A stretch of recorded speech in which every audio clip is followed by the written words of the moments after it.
Around 3 weeks ago, I spent a night on a hippie beach in Tenerife, as some of you know. It was a place where nudity, liberality, and the spiritual freedom to be whoever you wanted to be was on full show for everyone to see. But it wasn't until I saw one girl neck on with about 4 blokes at the same time, and until I realised that the children there were actually really annoying, that I thought, this seems like a bit of a show.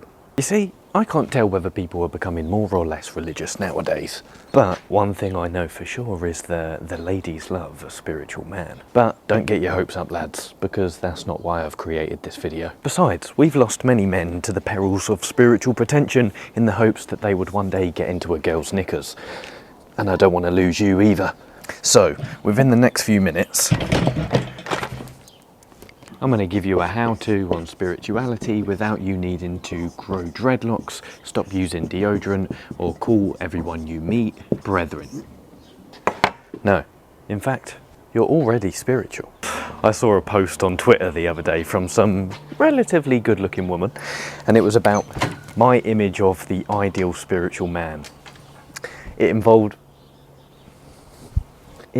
things like the ideal spiritual man for me never uses deodorant, he never listens to music, he only wears cotton boxers, he washes himself regularly, what's the other one?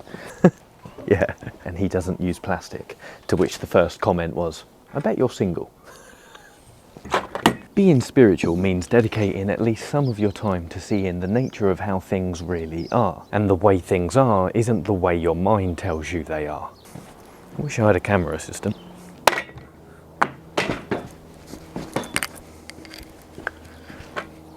There's a short story of a teacher holding a rock up to a class of young children.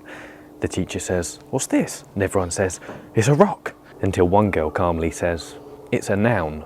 And she was right. You see, in everyday life we use words to describe things. We even use words to describe spirituality, like I'm doing now. But words are just nouns, and so too are ideas, concepts, knowledge. They're not the real thing. There's a common idea that Zen Buddhism is a finger pointing towards the moon. It's the task of the Zen student to not confuse the finger for the moon. Well, didn't know you could use it like a hat. Now your brain might have already interpreted the word student to mean someone sat down in a class listening to a teacher. But Zen Buddhism in particular doesn't really have anything to teach. It doesn't really have anything to say either. In fact, when you begin to endeavour into spirituality, you realise there's nothing to learn either. There's everything to unlearn. Buddhists believe that meditation is the best way to settle the mind and allow our spiritual eye to pierce through to the nature of how things really are. You might have heard of the idea of interconnectedness. Everything is one. And yes, that realisation is a route into spirituality. For example, without you, there would be no it. There would be no sky, sounds, trees, birds, because you're doing it and it's doing you.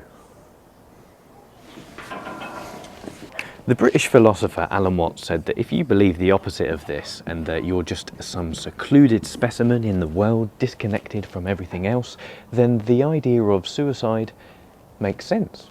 You see, most inhabitants of the world, which is a fancy way of saying people, live accelerated lives of pursuit. Perhaps they'll sometimes stop and ask, what's the meaning of life? As they increasingly try to balance their material pursuit, familial interests, and non-existent love life. Well, that was a bit harsh. But then this person wakes up one day and feels an overwhelming inner yearning for connectedness, or love, a higher reality.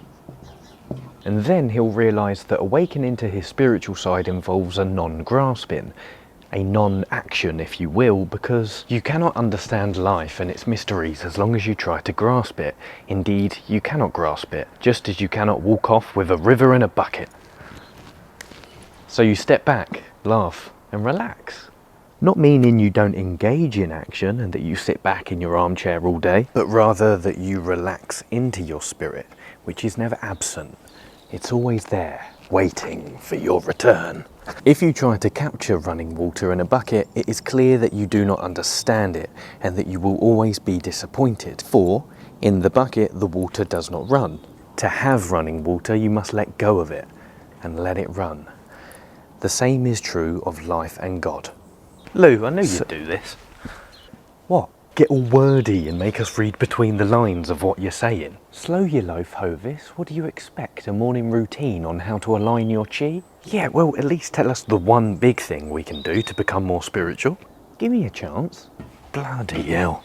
Oh, I'm sorry, fellas, but the one big gateway to spirituality is through love.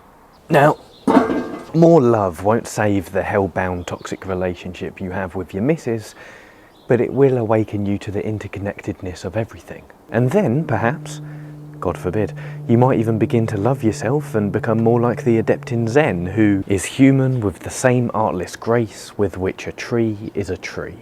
So, I don't have a morning routine to give you, a meditation course to sell you, or even a God for you to follow. In fact, I've only really got two things I'd recommend you to do. Once a day, look at a photo of one of the most enlightened beings you know. Maybe the Hindu god Shiva or Krishna, Alan Watts, a Zen master, or your local village shaman. And their gaze should instantly awaken you to the non-duality of life, with all its non-action, wisdom and love.